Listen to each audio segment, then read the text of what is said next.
Good evening or late afternoon, everyone. Welcome to the League of Women Voters of Colorado Education Task Force. I'm Barb Linery, and I am the chair of the task force. And we don't really have a lot of time. We wish we could have everybody introduce themselves, but what I'd like to have you do is put in the chat your name, your local league, or uh, local community that you're from, and if you're representing another organization, put that in there as well. But we're pleased to have so many people sign up and attend our program tonight, and I think it's going to be very informative. If you haven't been following the voucher issue, it's one of the hottest topics of the day, and a lot of things that are impacting public education. First of all, vouchers and school choice is part of the Project 2025 plan. If you have looked at the latest 2025 congressional budget reconciliation bill, that 3BBB bill, it established a federal tax credit for school voucher programs with no spending cap, and that would help pay for private school tuition. And I was just on another meeting, and there's some questions about whether Colorado is already opted in or whether we need to opt out, or is it already opted out. So I don't know, maybe our speaker can help us clarify that. And last but not least, we have another initiative coming down the pipeline for the 2026 ballot is Initiative 22, which is very similar to Amendment 80 that was put on the 2024 ballot, which was a constitutional right to school choice, which was defeated that year. So I really felt like the league needed to be brought up to speed, and people that have been involved with league about what this whole business of either testing, charter schools, school vouchers, get a little bit of a foundation for what it's all about, because I think it's really important. It's going to impact what happens to public schools, not just in the future, now. Luckily, my paths crossed with our speaker tonight. We're working on some information about charter schools and vouchers with the Colorado Public Education and Policy Coalition that we're all part of. And she's very informed and knowledgeable about all of these topics. Her background, well, first of all, she's a mother of two, co-founder and executive director of Uniting for Kids, and the author of Seeds of Tomorrow, Solutions for Improving Our Children's Education. She has over 30 years of experience as a change maker, and Angela has led transformative efforts at both organizational, national levels, and advocates tirelessly for children, equity, and public school education. Thank you, Angela, for being here this evening.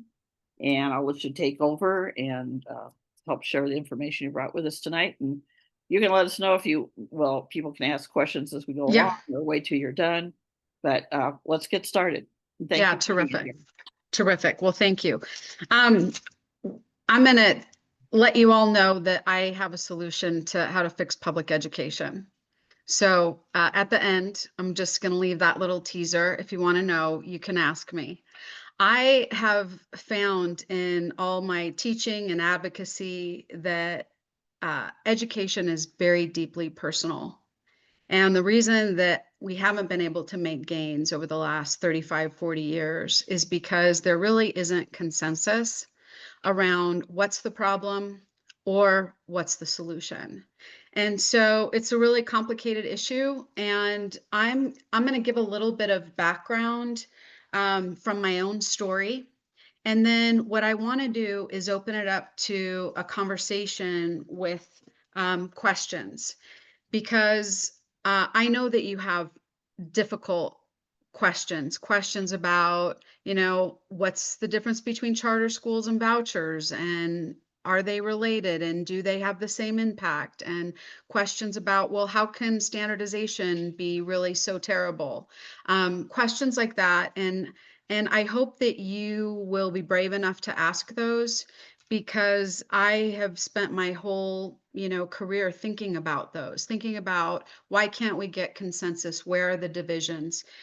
Here in Colorado, the Democratic Party is very deeply divided over education reform. And so there's just a lot of complexities that come into play. And I want to try and simplify it as much as I can. And I'm not going to share a lot of slides because I have found that people get distracted by the slides and analyzing that. And I'm going to keep it to story. So I'll just start with how my beginning in education. I started my first nonprofit when I was 19 years old at the University of Denver. I partnered with Denver Public Schools. Over the course of 3 years, trained over 100 DU students to be tutors and advocates for elementary school age at-risk children. That led me into education. I got my teaching certificate, and I was planning to work in Denver because I love the inner city and at-risk students, and that was the year that Denver teachers went on strike, and I found myself without a job and eventually ended up in Castle Rock. And during that time in 1993, when I was getting my education, there was all this rage about standardization. Standards in math, standard in science, standards in literature. And at the time, I was super excited about that. I thought, oh, this is fantastic. We're finally going to bring some organization to all of this. We're all going to get on the same page.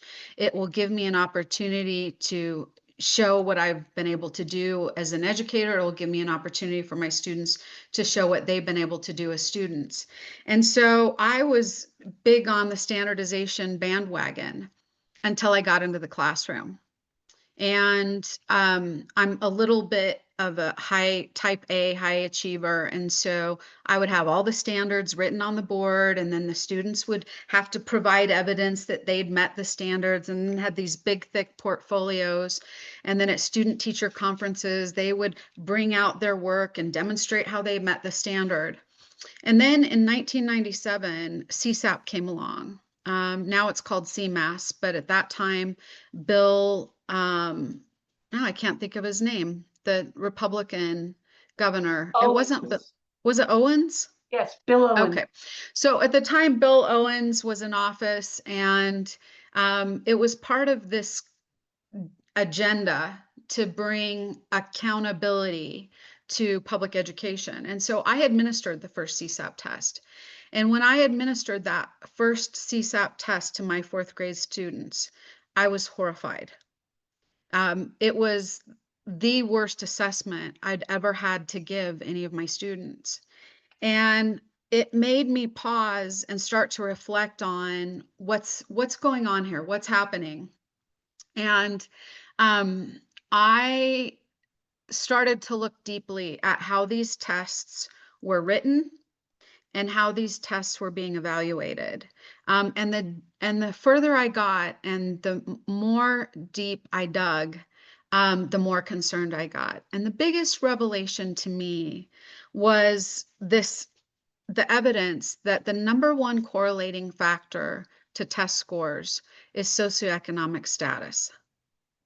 Meaning that kids who have lots of opportunities, lots of resources, exposure to language, content, all of that, it makes them perform better on these tests. And where I really began to get concerned is when Senate Bill 186 was introduced.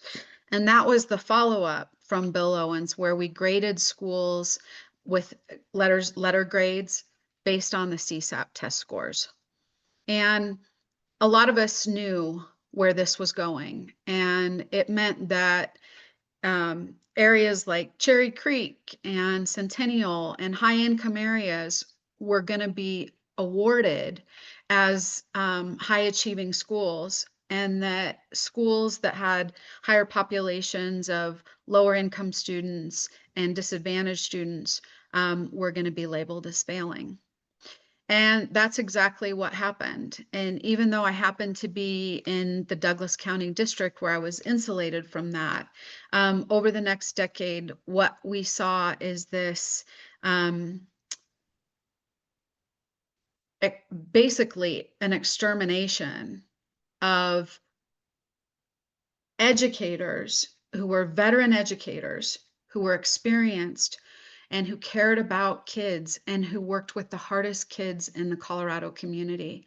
And they were pushed out of the system, and it was under this idea of performance pay, because what followed grading schools on the basis of tests was then merit pay and evaluating teachers on the basis of those tests. So it went from bad to worse. But I saw that progression from standardization to high stakes testing to grading schools and teachers based on these outcomes that could be determined by zip codes for a lot less money um, and with much better outcomes for students. So since then, I have continued to advocate in lots of various ways. I've run for office. I've published a book that the foreword was written by Deborah Meyer. Um, I have worked with Judy Solano to pass legislation to bring rights to parents so that they could opt out of the test. And I joined people like Don Pearl to make sure that we had an avenue for opting out of high stakes testing. And that grew to become a national movement. And so I have been working at this issue for a really long time, and it just continues. It's not getting better. It just continues to get worse. And I see all of these arguments.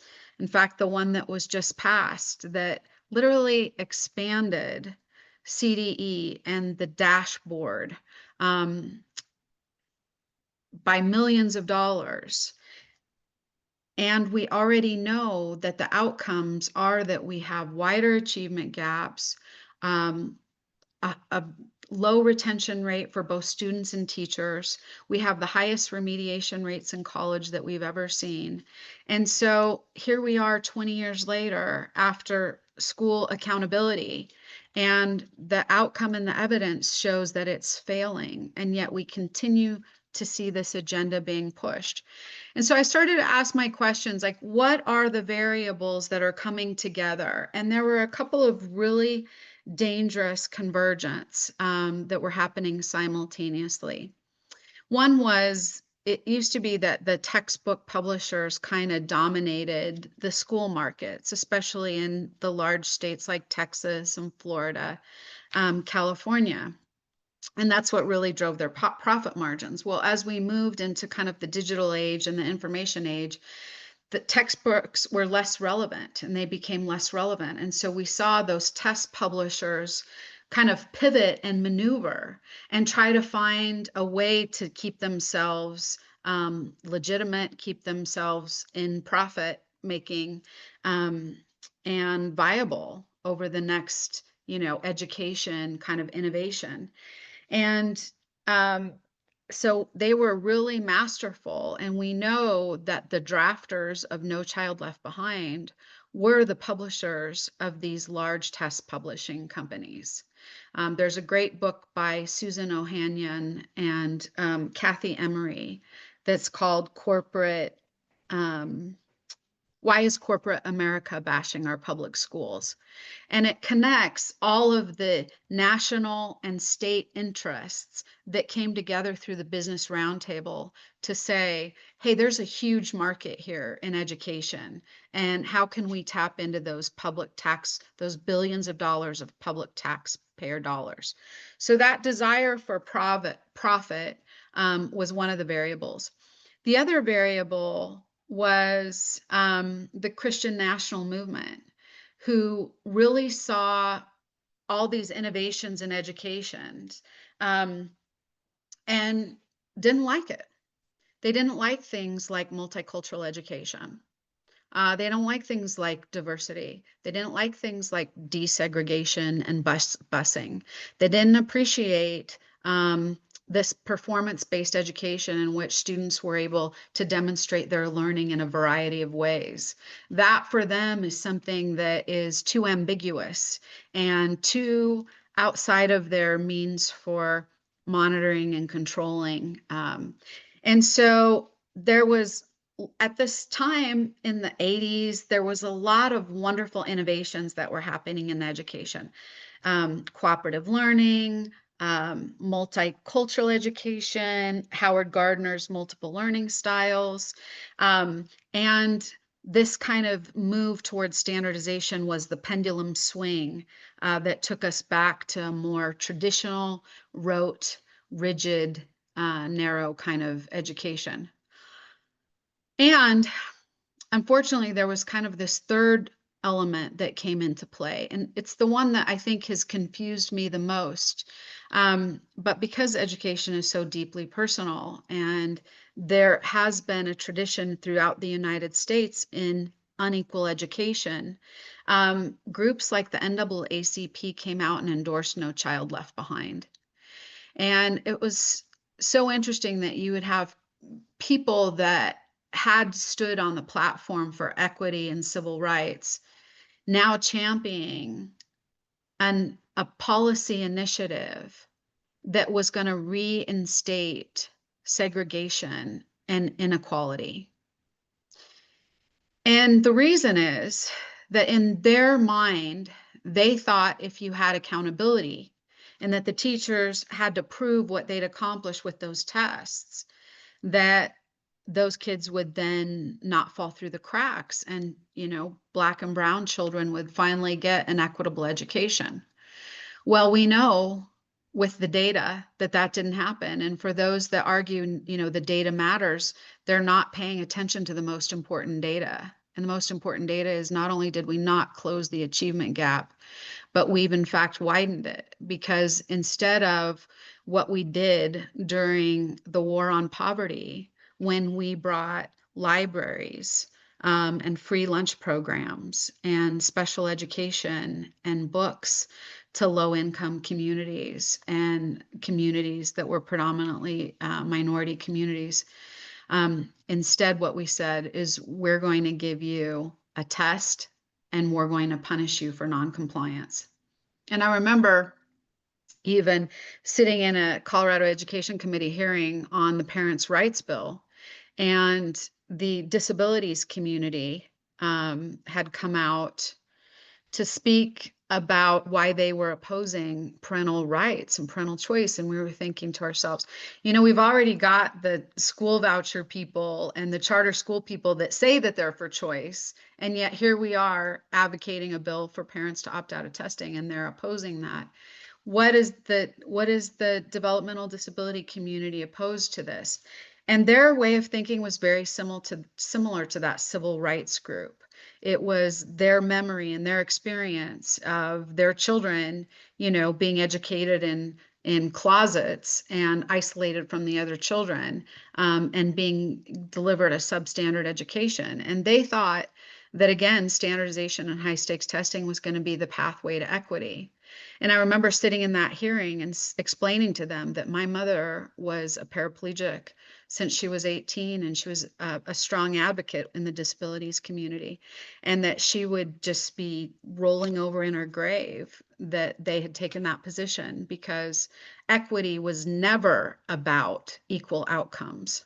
Equity has always been about the opportunities. And education accountability reforms like high stakes testing and standardization, and now charter schools and vouchers, they've never been a pathway to equity. And they've certainly never been a pathway to inclusion or diversity or equal opportunity. So that's where we are today. And as a result of those gains made by those groups, whether intended or unintended, what we have today is a culture in education where teachers are no longer trusted. They are seen as something to be kind of wrangled, managed, and contained.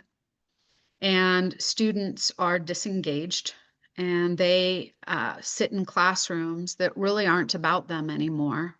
And they certainly don't respect human development and what we learned from, the great child psychologists and child and educational researchers, which was about child development and how to develop the child.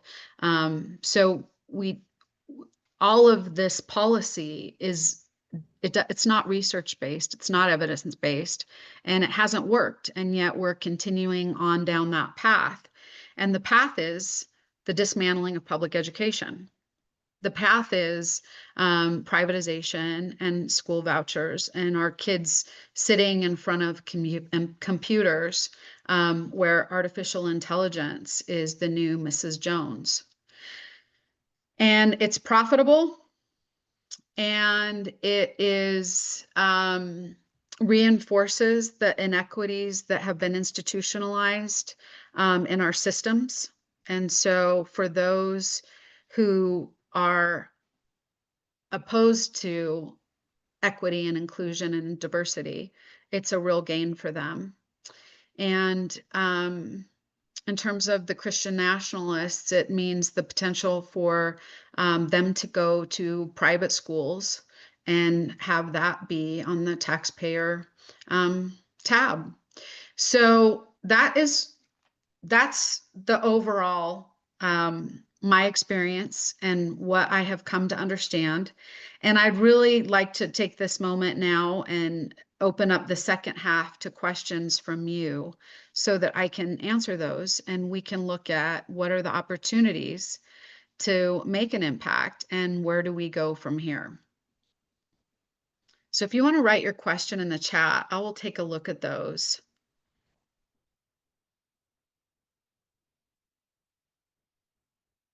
They could raise their hand, I suppose, too. That would Sure. facilitate. Sure.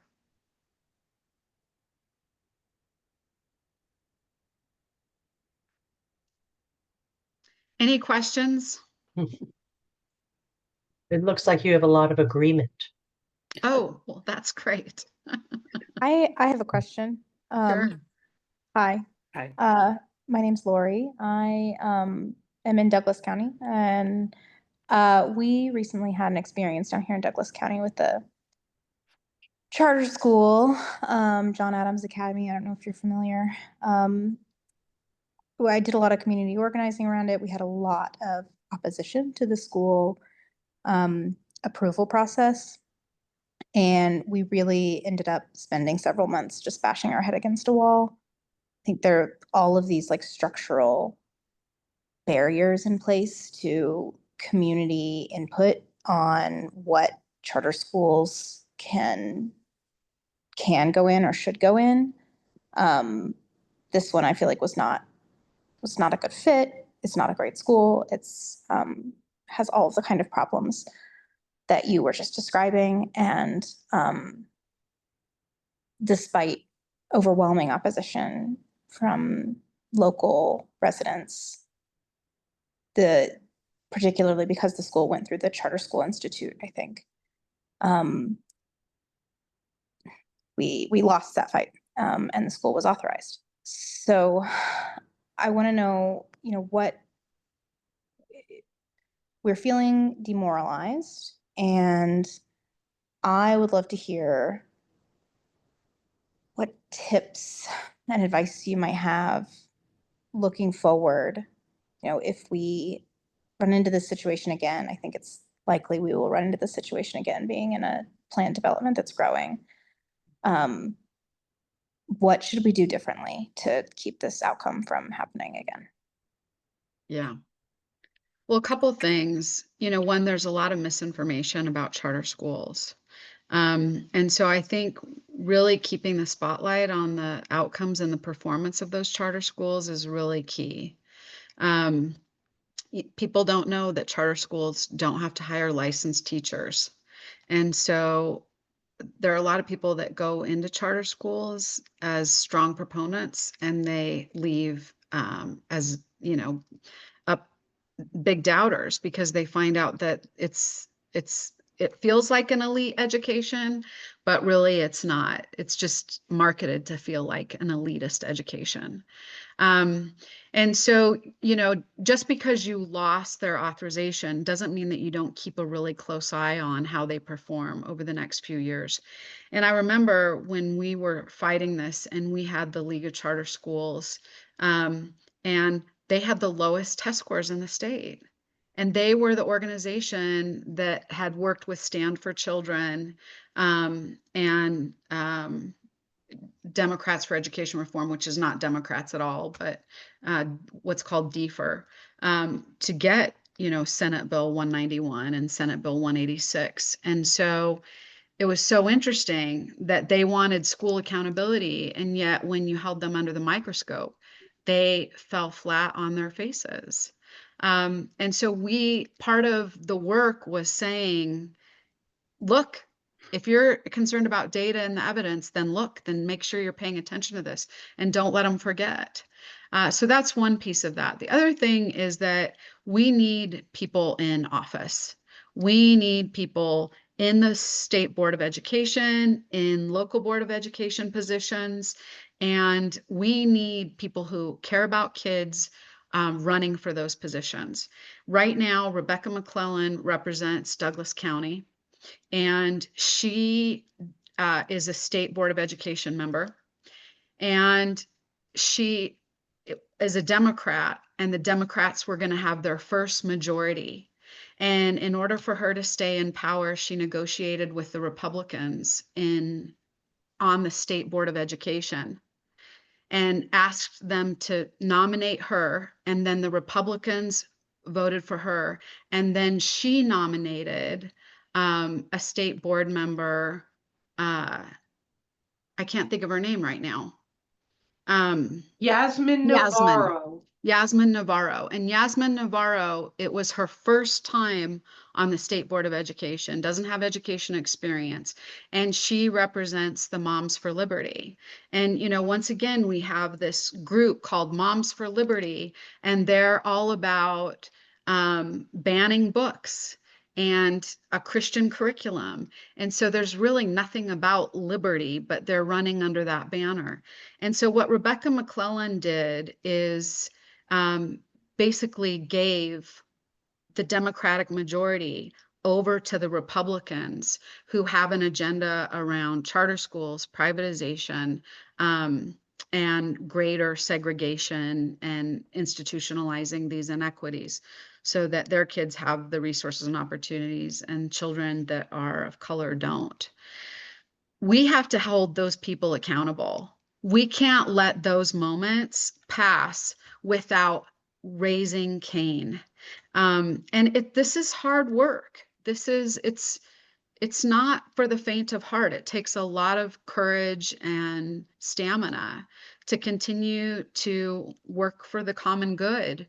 And I don't say that you have to do everything and you have to do it all the time. What I say is work from your strengths, find the things that you're good at, and then don't give up and continue to look for the opportunities. I call it the evangelical approach. So you just keep knocking until you get to the open doors. I finally realized a long time ago that there wasn't going to be a winning. There was not going to be a victory in this.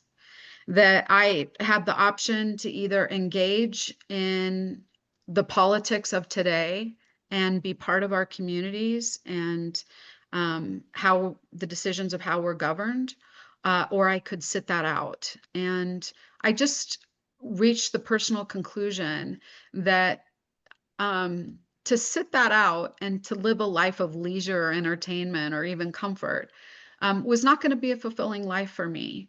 And so I made peace over the losses. It's hard to do, but I think more is gained by having a strong sense of identity and purpose than in the battles that we lose. And it becomes a matter of perspective. And then how do you sustain yourself? So my advice to you in this whole charter school is consider running for office, number one. And number two, continue to exercise your voice, and whether that's calling Rebecca McClellan and telling her how unhappy you are, or you know, going to the State Board of Education and giving testimony at those public hearings, or writing an article, whatever it is, you just have to keep at it. That's the solution. All right, I'm going to take another question. I see a long one here. I heard a question about standardization, and why is standardization correlated to inequity? And that's really just a simple question. I mean, if you look at all of those people that have dialed in today and are paying attention to this, we don't all have the same gifts and the same talents and the same interests and the same abilities. And if we dedicated ourselves to all of us reading at the same level and writing in the same way, and knowing the same kind of algebra and geometry, what we would miss is not developing our individual gifts. And so when we focus on standardization, we miss the opportunity to develop that human being. And developing each individual human being is part of equity. It's also part of capitalism. You know, part of capitalism is innovation and the new ideas and competition and all of that. And so this standardization isn't just bad for the individual child. It's not just bad for the families whose children get, you know, put in this lockstep pattern of education that really doesn't resonate with them, but it's bad for our economy.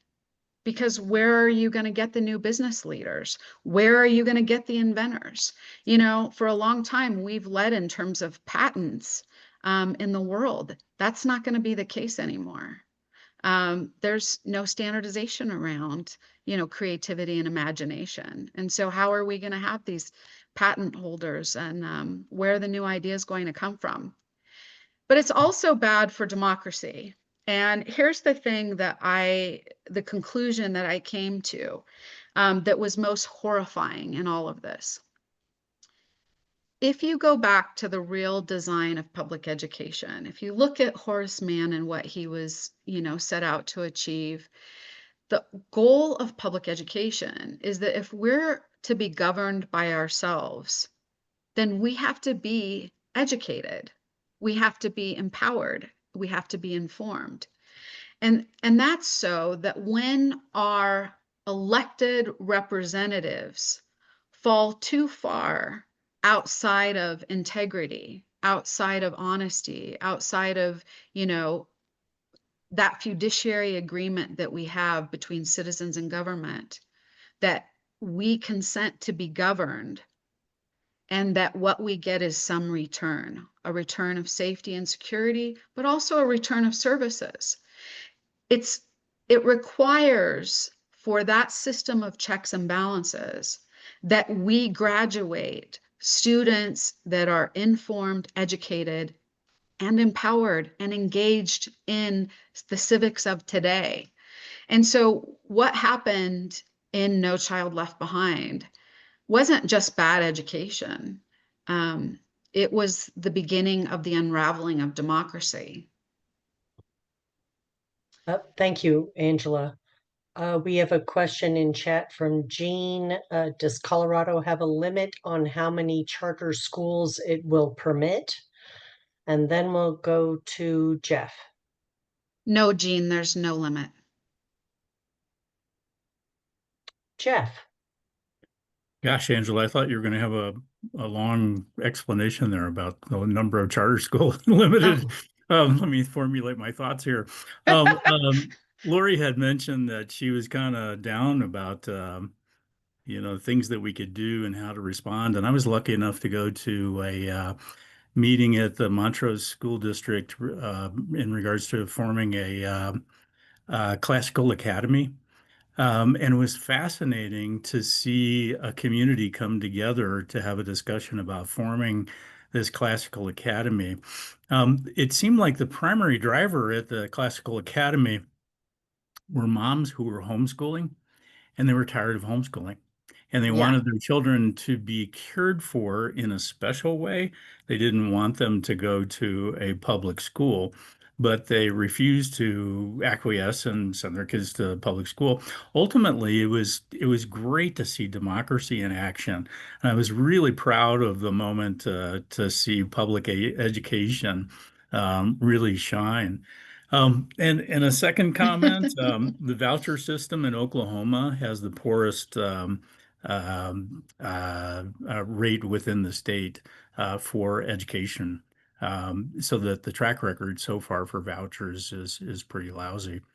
But my question for you, back in, believe it or not, on Inauguration Day, January 20th, there was an article that came out in the New Yorker magazine that profiled Governor George Voinovich from Ohio, who had private conversations with the bishop of the Cleveland Archdiocese to try to create a voucher program for the poor.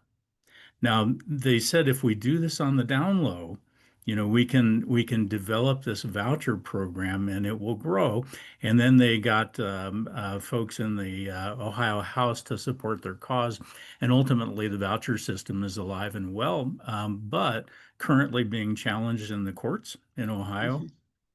My question for you is, do you see with the vouchers coming through in the big beautiful bill that we will be able to challenge the vouchers effectively in the courts? I don't know the answer to that. I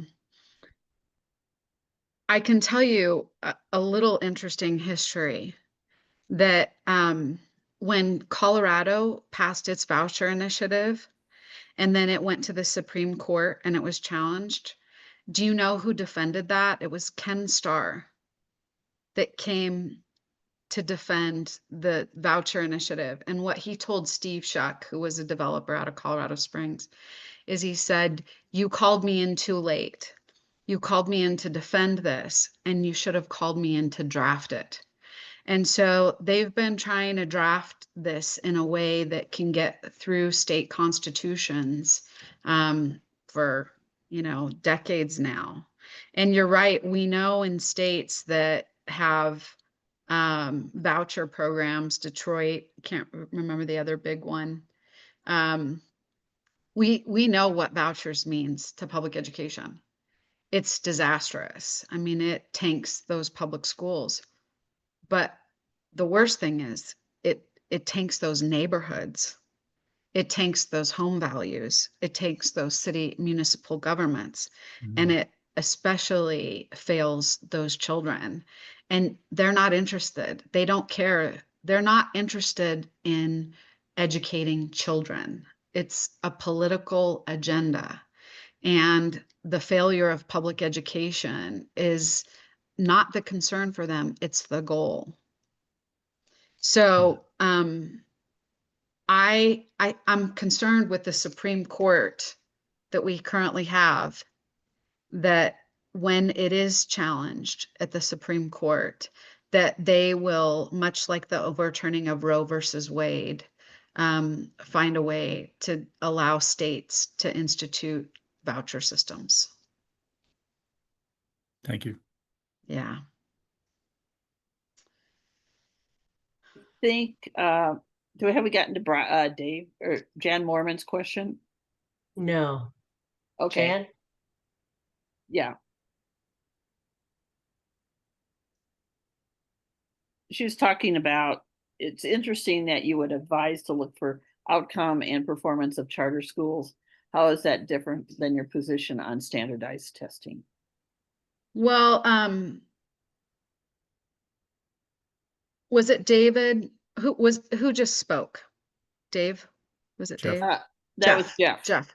Yeah, when Jeff was talking about this conversation about wanting classical education in schools, the original charter schools came out of California, and they were community-based initiatives that wanted more collaboration. They wanted, community-driven schools. And the goal was not to undermine public education. It was just to create more of an authentic educational environment. And so, you know, the charter school inception had good intentions. And there's a difference between charter schools and magnet schools. And what we used to have, not just here in Colorado, but throughout the country, were magnet schools, and they were School of the Arts programs. Here in Colorado, we had Jeffco Open schools. We had experiential schools like the outdoor program. These were thriving magnet schools that provided a non-traditional kind of education. But what happened when we instituted standardization is that those alternative models couldn't succeed according to that requirement of, you know, a reading, writing, arithmetic standardization kind of curriculum. And so it created this conflict with all kinds of alternative ways of learning and teaching. And so when I say, you know, look at their outcomes, most charter schools today are very traditional kind of curriculums. They're not what magnet schools were in the past. They're not innovative. They certainly don't have democratic governance kind of styles. There are a few in Colorado schools that have survived. There's one in Denver, the Expeditionary School. There's a few that have survived because they've had such a great core of teachers that have been able to maneuver around some of these changes. But ultimately, when I say we can't create, there's this kind of direction to create a two-tiered system. And the one-tiered system is public schools that are weighted down by high stakes testing and a very narrow curriculum that's all based on test preparation. And then charter schools that then don't have to conform to those requirements and are allowed to be more innovative. They're able to diversify, and they certainly are allowed to market themselves as something that's more, you know, like science, the STEM programs and things like that.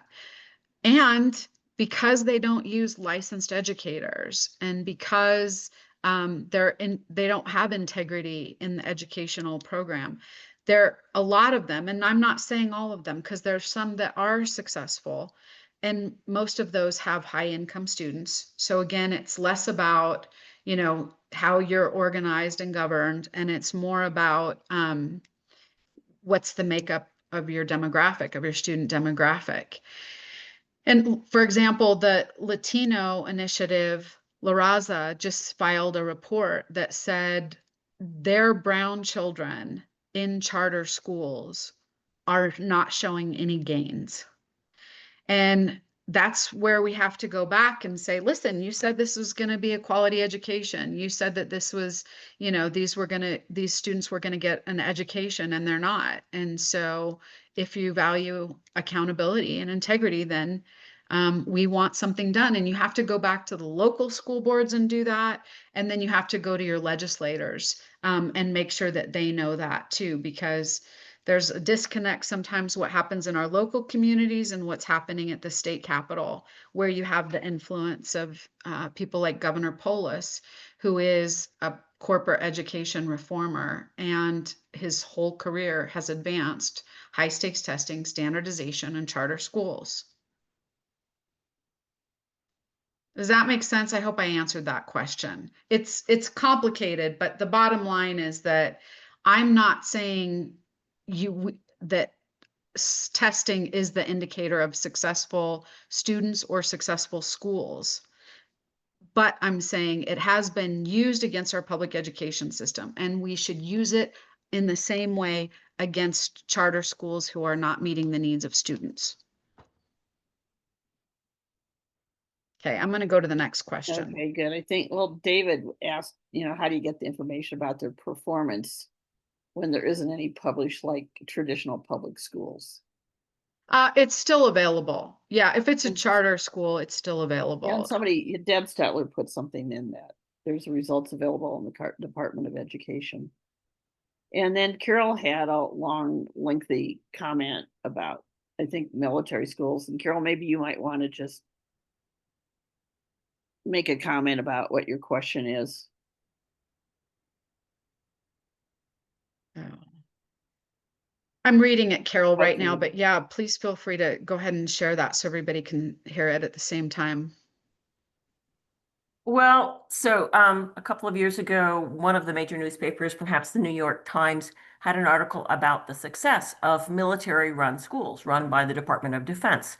And these are schools for the children of those serving in the military, most often those abroad, but I think occasionally in very remote areas where there's not a public school that could accommodate that many students. Anyway, apparently the Department of Defense school system had undergone some serious evaluation of their performance, which historically had not been very good. And several years before COVID kind of disrupted everything, had instituted a series of reforms, which included a lot of mentorship of new teachers and kind of a modeling program where teachers who achieved a lot of success were tapped to provide extra assistance to not only new teachers, but also experienced teachers. Anyway, so the article pointed out that the Department of Defense schools started to improve prior to COVID. And not only did they not decline with the several years of COVID disruption of most public schools, they continued to improve their outcomes. And the articles kind of talked about a number of factors that make the situation a little different. One is that pretty much all of the children in those military schools have at least one parent who's employed. Typically, housing is guaranteed for soldiers, especially those abroad. So they've got stable housing, stable food, an employed parent. They're in a culture that typically values academic success. And the teachers had a very clear kind of career ladder and mentorship program. And I just wondered kind of, what discussions might have been in the public school arena as to whether those factors, how those can relate to a public school setting. Yeah, I can tell you that from an equity standpoint, what the research says is that the number one correlating factor to improving student outcomes is stable housing. Because when they have stable housing, they're more likely to stay in that same school and not be moved mid-year and not, have different, there's stability and continuity. Rather than going to a new school, having to start all over with a new teacher and new that has to assess them, et cetera. So affordable housing is the best avenue to closing some of these, I don't want to say achievement gaps, but to addressing at-risk students. The other thing that we discovered was that when you don't have like projects where all the kids are in one community and going to one school, but you have integration and you have low-income housing that's embedded throughout the community, there are gains both for those students and there are overall gains for those schools because they benefit from the diversity in that school. And now what we're seeing is instead of that model of affordable housing dispersed throughout communities, now we're going back to these kind of institutional models for low-income housing because it's easier to manage and it's more affordable for from a budget perspective. So the other thing is, I think we have to be really careful on when we look at this question of success. And it reminds me when I had my two daughters and when I was looking for a preschool, and I went to about 6 different preschools and I sat in. And I remember I went to this one preschool in Centennial, and it was just beautiful. The grounds were beautiful, and they had play structures inside, and And I walked in and it was very quiet.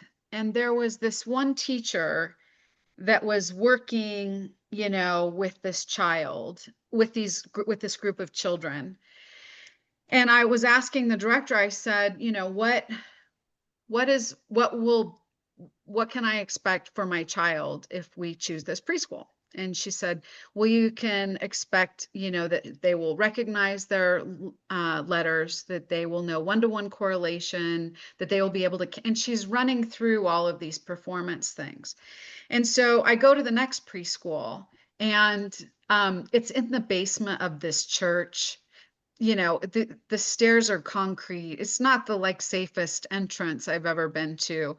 It's a little musty down there with smells, but there's all these like, you know, lizards and animals and pets and fish, and there's a whole block room, and there's these, you know, dress up rooms.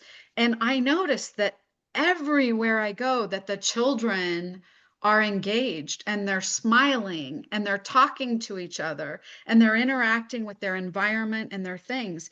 And I thought, I can't remember what the director's answer to my question of, you know, what's the difference between this program and what can I expect from my child that she would gain. But I remember thinking, you know what, this is the place where my child is going to come and fall in love with learning. And this is the place where my child is going to come and learn how to be a good friend. And that's my definition of success. For this level of, you know, education. That daughter of mine is, you know, off in medical school now, on her way to becoming a doctor. And I credit those early preschool teachers where we didn't give, you know, a crap about what the performance standards were, but simply cared about creating these cultures where children were honored and where the environments were rich and that play was a priority. And so that's that we really need to be careful about this definition of success, because right now we have a lot of students who are killing themselves. And we need to look at that as we need to look at those indicators too. We need to look at levels of, you know, students' attitudes about education. There's just this, kids are not engaged, and teachers will tell you that their number one challenge is classroom management, because students aren't engaged and because we have a curriculum that doesn't develop the natural gifts. So I know I have to give you, it's over 6:25. yeah. But maybe, I know there's a lot of questions in the chat, and I will say, well, I'll tell people after you leave, but you did say something about the interested in the solution. Yeah. Is there a couple words that you can say before you have to sign off and go to your next meeting? Yeah. So the solution to really fixing our public schools, number one, is to trust again. And this is an environment where it's really hard to do that. But we've got to trust the experts, and the experts in education are the educators. And they have been demoralized and disempowered. And so whatever you can do to promote, support educators it's really crucial. But those aren't just the only experts. There's also parents, and they need to have a role in education too. And I think the big mistake that we made in the past is that we worked too much in isolation, and we didn't do enough of including and being partners with parents. So that's a hard lesson learned, unfortunately. And the most important people that we need to trust with their education are the students. And then secondly, we need to get, you know, one of the reasons that we have standardization and high stakes testing is because this next generation is really uncomfortable with uncertainty. And they want to, hang on one second, let me mute myself over on this Zoom.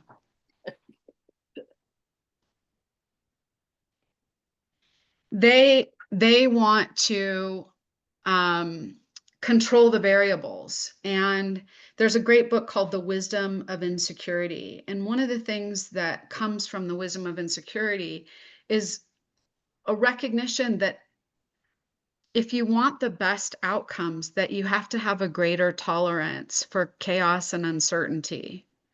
And you have to trust the individual that wherever path and outcome they need to get to, they can take responsibility and get there.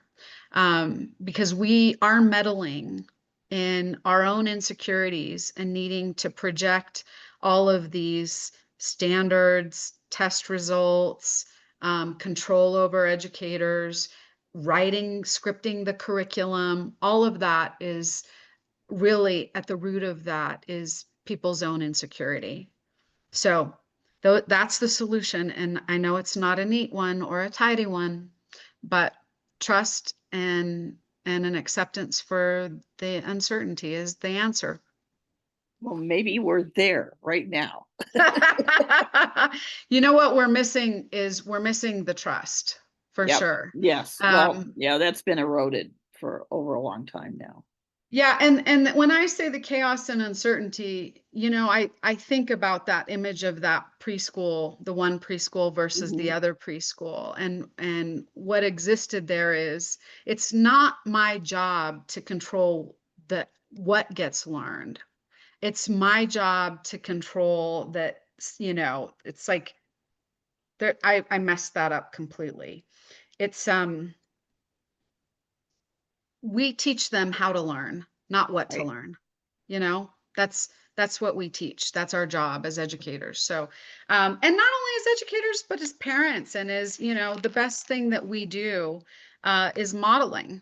And so we have a responsibility to do a little bit better at modeling confidence, those kinds of things.